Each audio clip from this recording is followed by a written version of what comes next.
বিসমিল্লাহির রহমানির রহিম। আসসালামু আলাইকুম সুপ্রিয় এটিভি সাবস্ক্রাইবার এবং ভিউয়ার সবাইকে জানাচ্ছি আন্তরিক শুভেচ্ছা ও সালাম। আসসালামু আলাইকুম ওয়া রাহমাতুল্লাহি ওয়া বারাকাতুহু। আজকে আমি যে বিষয়টি নিয়ে আলোচনা করব ভিডিওর থাম্বনেল দেখে অবশ্যই বুঝতে পেরেছেন। তো একজন ব্যবসায়ী হতে হলে আপনাকে বাংলাদেশ সরকারের যে লিগ্যাল ডকুমেন্টসগুলো আছে এই সমস্ত ডকুমেন্টসগুলো আপনার লাগবে, আপনাকে এগুলো সংগ্রহ করতে হবে।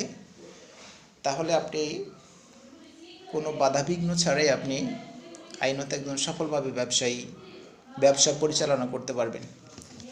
তো আজকে যে বিষয়টি আমি আলোচনা করব সেটি হচ্ছে একজন এক্সপোর্টারের কী ডকুমেন্টসগুলো লাগে, অর্থাৎ একজন এক্সপোর্টার হতে হলে ইন্টারন্যাশনাল এক্সপোর্টার হতে হলে আপনার কী ডকুমেন্টসগুলো লাগে সেই ডকুমেন্টসগুলো সম্পর্কে আমি আজকে আলোচনা করব, যেন আমরা সবাই আন্তর্জাতিক ব্যবসায়ী হতে পারি এবং লিগ্যাল বৈধপত্রের মাধ্যমে। তো এক্সপোর্টারের ডকুমেন্টসগুলো সংগ্রহ করার জন্য প্রথমে আপনাকে লাগবে একটা ট্রেড লাইসেন্স। একটা ট্রেড লাইসেন্স লাগবে আপনাকে, আর এই ট্রেড লাইসেন্সটি আপনি ইউনিয়ন পরিষদ, সিটি কর্পোরেশন এবং আপনার উপজেলা থেকে করতে পারবেন। তো আমি আপনাকে সাজেস্ট করব যে আপনি যদি কোনো কোম্পানি খুলতে চান, আপনার যদি কোনো কোম্পানি আপনার নামে খুলতে চান, আপনার প্রজেক্টটা যদি হয় অনেক বড় মাপের, তাহলে আপনি অবশ্যই প্রথমত আরজেসি থেকে আপনি নিবন্ধন নিয়ে নেবেন। আর আরজেসি থেকে নিবন্ধনটা খুবই সহজ, আপনি অনলাইনে নিতে পারবেন। এটার ফি তেমন বেশি নয়, 7-8 হাজার টাকা হলে আপনি আরজেসি থেকে একটা নিবন্ধন নিতে পারবেন। তো আরজেসি থেকে যখন আপনার নিবন্ধন নেওয়া হয়ে যাবে, তারপরে আপনি যদি ইউনিয়ন পরিষদ থেকে নিতে চান তাহলে ইউনিয়ন পরিষদ থেকে আপনি ট্রেড লাইসেন্সটা করবেন, অথবা অথবা সিটি কর্পোরেশন অথবা উপজেলা থেকে। তো আমি যেখান থেকে যেভাবে সার্টিফিকেটগুলো আমি সংগ্রহ করেছি সেই বিষয়গুলো আমি বলছি, আর যেটা প্রয়োজন ছিল সেটা তো বললাম। আমি ইউনিয়ন পরিষদ থেকে আমার ট্রেড লাইসেন্সটি করেছি, এই যে আমার ট্রেড লাইসেন্সটি দেখাচ্ছি আমি, এটাই ট্রেড লাইসেন্স। আমার ট্রেড লাইসেন্সটি ফি নিয়েছে, গভর্নমেন্ট ফি নিয়েছে 200 টাকা, আর ভ্যাট দিয়েছে 15%, 15%, 30 টাকা, 230 টাকা, অর্থাৎ আমার ট্রেড লাইসেন্সটা আমি 230 টাকা করেছি। এটা ট্রেড লাইসেন্সের যে কস্টিংটা এটা আপনার ডিস্ট্রিক্ট ওয়াইজ ভিন্ন হয়, উপজেলা ভিত্তিক ভিন্ন হয়। তবে এটা বেশি নেবে না, গভর্নমেন্ট বেশি নেবে না। আপনি ইউনিয়ন পরিষদ যেখানে যান তারা বেশি নেবে না টাকা আপনি। তবে আমি আপনাকে সাজেস্ট করব যে আপনি সমস্ত কাগজপত্রগুলো আপনি নিজে করবেন, তাহলে অনেক কিছু শিখতে পারবেন। ট্রেড লাইসেন্স করার পরে আপনাকে সেকেন্ডলি করতে হবে যে একটা টিন সার্টিফিকেট করতে হবে, text identification number, tin certificate, যেটা এই যে টিন সার্টিফিকেট। আর এই টিন সার্টিফিকেটটা আপনার ব্যক্তিগত নামে করতে পারেন, আপনার কোম্পানির নামে করতে পারেন। আর কোম্পানি যদি যৌথ মালিকানা হয় তাহলে আপনি কোম্পানির নামে করতে হবে। আর যদি আপনি ব্যক্তি মালিকানাধীন কোম্পানি হয় তাহলে আপনার ব্যক্তিগত নামে টিন সার্টিফিকেটটা করতে পারবেন, আর ওটা দিয়েই আপনি সমস্ত ডকুমেন্টসগুলো সংগ্রহ করতে পারবেন। তো আমি যে টিন সার্টিফিকেটটা করেছি সেটা হচ্ছে আমার নিজের ব্যক্তিগত নামে টিন সার্টিফিকেটটা করেছি। টিন সার্টিফিকেটটা করার পরে আপনাকে পরবর্তী যে ডকুমেন্টসটা লাগবে সেটা হচ্ছে যে আপনাকে যে কোনো একটা অ্যাসোসিয়েশনের মেম্বারশিপ হতে হবে। যে কোনো অ্যাসোসিয়েশন, আপনার প্রত্যেকটা জেলায় অ্যাসোসিয়েশন আছে, ব্যবসায়ী সমিতি আছে, আপনাকে এই ব্যবসায়ী সমিতির মেম্বারশিপ হতে হবে। তো আমি আপনাকে সাজেস্ট করব এখানে একটা গুরুত্বপূর্ণ বিষয়, যে আপনি যদি এক্সপোর্টার হতে চান তাহলে আপনি বিভিন্ন ধরনের আইটেম বাংলাদেশ থেকে এক্সপোর্ট হয়। তো আপনি যে প্রোডাক্টটা এক্সপোর্ট করতে চান আপনি ওই প্রোডাক্টের অ্যাসোসিয়েশনে আপনি মেম্বারশিপটা নেবেন। তাহলে আপনার জন্য সুবিধা হয় কি, যেমন একাধিক মেম্বারশিপ আপনার ব্যবসা শুরু করার আগে একাধিক অ্যাসোসিয়েশন মেম্বারশিপ আপনার নিতে হচ্ছে না। সাপোজ ধরেন আপনি গার্মেন্টসের প্রোডাক্ট আপনি এক্সপোর্ট করবেন, তাহলে গার্মেন্টস অ্যাসোসিয়েশনের মেম্বারশিপ আপনাকে নিতে হবে। এখন যদি আপনি ফিশারিজ অ্যাসোসিয়েশনে মেম্বারশিপ নেন সেক্ষেত্রে কিন্তু আপনি গার্মেন্টসের প্রোডাক্ট আপনি এক্সপোর্ট করতে পারবেন না। তো এটা বলবো, এটা বাংলাদেশ যে মানে বিজনেস যেভাবে চলছে আর কি, বিজনেস পলিসি যেভাবে চলছে, এটা আপনাকে মেনটেন করতে হবে। তো আপনি কিন্তু একাধিক অ্যাসোসিয়েশনে মেম্বারশিপ হতে পারেন। একজন ব্যবসায়ী একাধিক অ্যাসোসিয়েশন মেম্বারশিপ আপনি হতে পারেন, এটা হতে পারবেন। তো আমি বলবো যে ফার্স্টলি আপনি যেটাতে যে প্রোডাক্টকে আপনি এক্সপোর্ট করবেন ওই প্রোডাক্টের এতে হলে আপনার জন্য সুবিধা হবে। তো আমি যেটা করেছিলাম, এই যে চুয়াডাঙ্গা চেম্বার অফ কমার্সের অ্যাসোসিয়েশন মেম্বারশিপ আমি নিয়েছি। তো এই মেম্বারশিপটা, এই যে মেম্বারশিপ সার্টিফিকেট,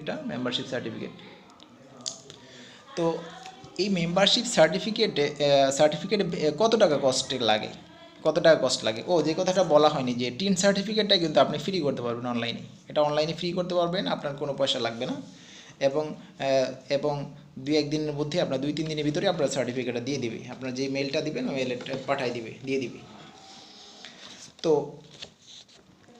চেম্বার অফ কমার্সের যে অ্যাসোসিয়েশনের মেম্বারশিপ এটা বিভিন্ন জেলাভিত্তিক বিভিন্ন অ্যাসোসিয়েশনের ফি ভিন্ন রকমের।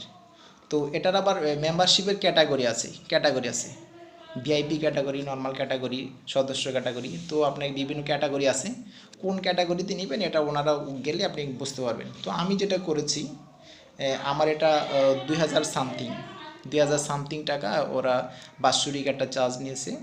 প্রতি জানুয়ারি মাসে এটা আবার রিনিউ করতে হয়। তো রিনিউ করার ক্ষেত্রে আবার যে টাকাটা রিনিউ করার ক্ষেত্রে আমাকে বলেছে 700 টাকা দিলে আপনি পরবর্তী বছরের জন্য আমাদের মেম্বারশিপটা থাকবে। তো প্রত্যেকটা অ্যাসোসিয়েশনে এই সেম ক্যাটাগরির ফ্যাসিলিটি। তো এটা ছিল মেম্বারশিপ লাগবে আপনাকে। মেম্বারশিপ হওয়ার পরে আপনাকে এখন একটা ব্যাংক অ্যাকাউন্ট খুলতে হবে আপনাকে। তো এই ব্যাংক অ্যাকাউন্টটা অবশ্যই কিন্তু কারেন্ট অ্যাকাউন্ট হতে হবে, কারেন্ট অ্যাকাউন্ট। তো আমি যে অ্যাকাউন্টটা খুলেছি, যে আপনি এই সমস্ত ডকুমেন্টসগুলো নিয়ে গেলে আপনার trade licence, tin certificate, chamber of কমার্সের মেম্বারশিপ, এগুলো নিয়ে গেলে ব্যাংক অ্যাকাউন্টে আপনি ডকুমেন্টসগুলো দিলেই আপনাকে একটা কারেন্ট অ্যাকাউন্ট খুলে দেবে। আমি শাহজালাল ইসলাম ব্যাংকে অ্যাকাউন্ট খুলেছি, আমি দেখাচ্ছি যে আমার শাহজালাল ইসলাম ব্যাংকের যে ফাইলটা সার্টিফিকেটটা আছে ভিতরে, সার্টিফিকেটটা ফাইলের ভিতরে আছে। ওকে, তো ব্যাংক অ্যাকাউন্ট করার পরে তখন আপনাকে এবার স্টেপ হচ্ছে যে আপনাকে এক্সপোর্ট এবং ইম্পোর্ট সার্টিফিকেটের জন্য আবেদন করতে হবে। এবং এক্সপোর্ট এবং ইম্পোর্ট সার্টিফিকেট আবেদনটা আপনি অনলাইনে করতে হবে। আপনি কিন্তু আগে ম্যানুয়াল ছিল, এখন কিন্তু ম্যানুয়াল সিস্টেমটা রিফিউজ করে দিয়েছে গভর্নমেন্ট। এখন আপনাকে হলো যে ওই অনলাইনে করতে হবে। তো অনলাইনে করার জন্য প্রথমে আপনাকে এক্সপোর্ট ইম্পোর্ট যে ব্যুরো আছে, এক্সপোর্ট ইম্পোর্ট ব্যুরোতে আপনাকে একটা অ্যাকাউন্ট খুলতে হবে অনলাইনে। তো এক্সপোর্ট ইম্পোর্ট ব্যুরোর যে ওয়েবসাইটটা, এটা খুবই মানে কী বলা যায়, এটা মানে এত প্রোটেক্টিভ, এটা খুব প্রোটেক্টিভ একটা ওয়েবসাইট। তো এই ওয়েবসাইটটা আমি অনেক হ্যাসেলের শিকার হয়েছি, আমি হ্যাসেলের কথা বলি নাই, যতগুলো সার্টিফিকেট সংগ্রহ করেছি এগুলো সমস্ত সার্টিফিকেটগুলো আমি নিজেই সংগ্রহ করেছি। আমি কোনো দালালকে ধরিনি, কারো শরণাপন্ন হয়নি। সমস্ত সরকারি যে কর্মকর্তা আছে তাদের সাথে ভালো ব্যবহার করে কথা বলে আমার সার্টিফিকেটগুলো সব আমি নিজেই সংগ্রহ করেছি। তো যেটা বলছিলাম যে আপনার এক্সপোর্ট ইম্পোর্ট ব্যুরোতে যখন আপনি অ্যাকাউন্ট খুলবেন, এটা কিন্তু অনেক কী বলা যায়, খুব প্রোটেক্টিভ একটা ওয়েবসাইট। তো আপনি যখন অ্যাকাউন্ট খুলবেন, অ্যাকাউন্ট খোলার সময় আপনি রবি নাম্বার দিয়ে খুলবেন। আমি প্রথমে গ্রামীণ নাম, আপনি যখন যে ইমেলটা ব্যবহার করবেন, একটা মেল ব্যবহার করলে যদি আপনার ভুল হয়ে যায়, পরবর্তী পর্যায়ে কিন্তু সেই মেলটা আপনাকে আর অ্যাকসেপ্ট করবে না। ইভেন আপনি যে নাম্বারটা ইউজ করবেন সেই নাম্বারটা কিন্তু আপনাকে অ্যাকসেপ্ট করবে না। তো এই যে আপনার এক্সপোর্ট ইম্পোর্ট ব্যুরোতে অ্যাকাউন্ট খোলাটা খুব কী বলা যায়, প্রোটেক্টিভ। তা আপনি যদি একটু মিস্টেক করেন সেক্ষেত্রে কিন্তু আপনি অ্যাকাউন্ট খুলতে পারবেন না। তো এখানে আমি অনেক হ্যাসেলের শিকার হয়েছি। তারপরে লাস্ট ফিনিশিংয়ে আমি রবি নাম্বার দিয়ে খুলেছি। যখন রবি নাম্বার দিয়ে আমার জিমেল দিয়ে খুলেছি, তখন এটা আমাকে অ্যাকসেপ্ট করে আমার অ্যাকাউন্টটা সহজেই আমি খুলতে পেরেছি। তো আমি সাজেস্ট করব, আপনি যখন অ্যাকাউন্টটা খুলবেন এক্সপোর্ট ইম্পোর্ট ব্যুরোতে, ইআরসি এবং আইআরসির জন্য যখন অ্যাপ্লাই করবেন, তখন আপনি রবি নাম্বার দিয়ে খুলবেন অ্যাকাউন্টটা, তাহলে ইনশাল্লাহ কোনো হ্যাসেলের শিকার হবেন না। তো যখন আপনার অ্যাকাউন্ট খোলা হয়ে যাবে, তখন আপনি ইআরসির জন্য একটা ফর্ম দিবে অনলাইনে, সবগুলো ওই আপনার যে অ্যাকাউন্টটা দিবে ওই অ্যাকাউন্টে সব আছে। ওখানে আপনার ইআরসির একটা ফর্ম আছে, ফর্মটা আপনাকে ফিল আপ করতে হবে। তো ফর্ম ফিল আপ করার পরে আপনার যে ডকুমেন্টসগুলো আছে সমস্ত ডকুমেন্টসগুলো আপনার পিডিএফ সমস্ত ডকুমেন্টসগুলো আপনি জেপিজি ফরম্যাটে 2 MB নিচে সবগুলো এগুলো সুন্দর করে স্ক্যান করে একদম ক্লিয়ার কপি করে এগুলো আপনি এগুলো নিজে করতে পারবেন কম্পিউটারে। সবগুলো স্ক্যান করে 2 MB নিচে সাইজ করে যেন সব ক্লিয়ার বোঝা যায় একটা ফাইল করে রাখবেন আপনার ডেস্কটপে অথবা কম্পিউটারে একটা ফাইল করে রাখবেন। ফাইল করার পরে ফর্মটা পূরণ করার পরে আপনি কি কি ডকুমেন্টসগুলো ফর্মে দিয়েছেন সেই ফর্মেটগুলো আপনি আপনার চয়েস করে দিবেন। আপনার ভোটার আইডি কার্ড, আপনার ব্যাংক অ্যাকাউন্ট সার্টিফিকেট, তারপরে আপনার টিন সার্টিফিকেট, তারপরে আপনার যে চেম্বার অফ কমার্স, এই সমস্ত ডকুমেন্টসগুলো ইনপুট করার পরে আপনি সাবমিট দিয়ে দিবেন। তাহলে আপনার সাবমিটটা প্রসেসিং থাকবে। সাবমিটটা যখন প্রসেসিং থাকবে তখন আপনাকে ইআরসি থেকে এরকম আমি দেখাচ্ছি, এরকম একটা ফর্ম পিডিএফ ফর্ম এই ফর্মটা আপনাকে ওই ওয়েবসাইট থেকে দিবে ইনস্ট্যান্ট। আপনি এটা কপি করে নিতে পারবেন।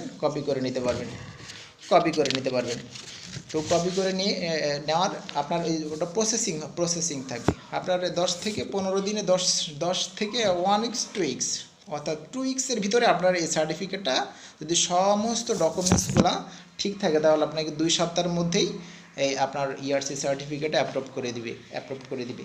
আপনার যে ইমেলটা দিবেন সেই ইমেলেই আপনার সার্টিফিকেটটা পাঠিয়ে দিবে গভর্নমেন্ট। তো এটা অনেক গভর্নমেন্টের খুব যুগান্তকারী পদক্ষেপ। এটা ব্যবসায়ীদের আগে অনেক হ্যাসেল হতো, এখন ওই হ্যাসেলটা হওয়ার সম্ভাবনা খুবই কম। আপনি ধৈর্য সহকারে খুব সূক্ষ্মভাবে যদি সমস্ত কাজগুলো নিজে করতে পারেন আপনি সহজেই পেয়ে যাবেন। তো যে কথাটা খুবই গুরুত্বপূর্ণ সেটা হলো যে আপনি যখন ইআরসি আবেদন করবেন অথবা আইআরসির আবেদন করবেন সেই ক্ষেত্রে আমি যে ভুলটা করেছিলাম আমি আপনাদের কাছে শেয়ার করি। আমার ভুলটা হয়েছিল যে আমি গভর্নমেন্টের একটি চালান নাম্বার আছে, যে চালানের টাকাগুলো দিতে হয় সেটা হলো যে আপনার ইআরসির জন্য গভর্নমেন্টের একটা ফি আছে 7,000 টাকা। এটা একটা অ্যাকাউন্ট দিতে হবে, একটা অ্যাকাউন্ট নাম্বারে দিতে হবে টাকাটা। এই যে আমার ইআরসি সার্টিফিকেটটা আমি দেখাচ্ছি, এটা ইআরসি সার্টিফিকেট। আমার ইআরসি সার্টিফিকেটের ফি ছিল 7,000 টাকা।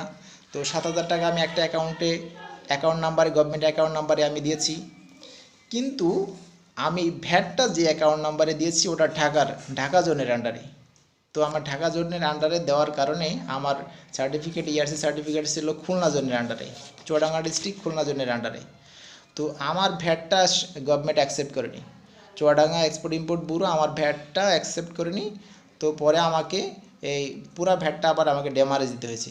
তো আমি আপনাদেরকে সাজেস্ট করবো যে আপনি যখন ভ্যাটটা দিবেন তখন আপনি কোন জোনের আন্ডারে সেই জোনের আন্ডারে আপনি ভ্যাটটা দিবেন, তাহলে আপনাকে আর পরবর্তীতে কোনো আপনার ড্যামারেজ দিতে হবে না। আর আদারওয়াইজ এই ভুলটা করবেন না। আমি যেহেতু করেছি আমি আপনাদের সাথে শেয়ার করলাম। এটা ছিল আমার ইআরসি সার্টিফিকেট। তারপরে আপনি যখন ইআরসি হাতে পেয়ে যাবেন, এটা আপনি 10-15 দিনের ভিতরে আপনি পেয়ে যাবেন 10-15 দিনের ভিতরে আপনার এটা অ্যাপ্রুভ করে দিবে। ইআরসি সার্টিফিকেট করার পরে আপনার লাগবে ভ্যাট সার্টিফিকেট লাগবে, এনবিআর অর্থাৎ ভ্যাট সার্টিফিকেটটা এনবিআর থেকে আপনি নিতে পারবেন। তো এনবিআর ভ্যাট সার্টিফিকেটটা প্রোভাইড করে, এটা খুবই এনবিআরে আপনার একটা অ্যাকাউন্ট খুলতে হবে আপনাকে। এনবিআর একটা অ্যাকাউন্ট খুলবেন আপনার নিজের নামে। এই নিজের নামে অ্যাকাউন্ট খোলার পরে আপনি অ্যাপ্লাই করবেন ভ্যাট সার্টিফিকেটের জন্য। আপনার ডকুমেন্টস যেগুলো লাগে, যে সময় ট্রেড লাইসেন্স যেগুলো লাগবে, তারপর টিন সার্টিফিকেট, তা ব্যাঙ্ক অ্যাকাউন্টের সমস্ত ডকুমেন্টসগুলো লাগবে আপনাকে দিবেন, ওগুলো সাবমিট করে দিবেন। আপনাকে 2 থেকে 3 দিনের ভিতরে আপনার টিন সার্টিফিকেটটা গভর্নমেন্ট দিয়ে দিবে। এটা অনলাইনের মাধ্যমে খুব সহজেই দিয়ে দিবে। তো এই ছিল একজন এক্সপোর্টারের এবং ইম্পোর্টারের হতে হলে যে সমস্ত কাগজপত্রগুলো লাগে সংগ্রহ করতে হয়। আমি সমস্ত বিষয়গুলো সহজভাবে উপস্থাপন করার চেষ্টা করেছি। আপনারা যদি উপকৃত হয়ে থাকেন, যারা লাইসেন্স করবেন বলে চিন্তা করতেছেন, আশা করি ইনশাআল্লাহ এই প্রসেসে করবেন, সহজে করতে পারবেন, কোনো হ্যাসেলের শিকার হবে না। আর যদি আপনি কোনো দালাল ধরেন, কারো শরণাপন্ন হন, সেক্ষেত্রে আপনি অনেক বড় মাপের হ্যাসেলের শিকার হবেন। অনেক বড় মাপের হ্যাসেলের শিকার হবেন। আপনার টাকা আপনার অনেক সময় লেনদি লাগবে, অনেক টাকাও খরচ হতে পারে। সেই ক্ষেত্রে আপনি কাজটা আমি সাজেস্ট করবো আপনি নিজে করবেন। আপনি নিজে করবেন, তাহলে অনেক কিছু শিখতে পারবেন, আপনার সব কিছু বুঝতে পারবেন সহজেই। তো আজ আর বেশি কথা বাড়াবো না, ধন্যবাদ সবাইকে, অসংখ্য ধন্যবাদ। আপনি যদি আমাদের আমার চ্যানেলের সাবস্ক্রাইব না করে থাকেন, তাহলে আমি অনুরোধ করব চ্যানেলটি সাবস্ক্রাইব করবেন এবং ব্যবসা রিলেটেড বিভিন্ন ধরনের ব্যবসা রিলেটেড সমস্ত টিপসগুলো আমি ইনশাল্লাহ স্টেপ বাই স্টেপ দিব। আর আমাদের সাথে থাকবেন, সহযোগিতা করবেন। কোনো যদি প্রশ্ন থাকে ইনশাল্লাহ করবেন, উত্তর দেওয়ার চেষ্টা করব কমেন্টস বক্সে। আল্লাহ হাফেজ, আসসালামু আলাইকুম।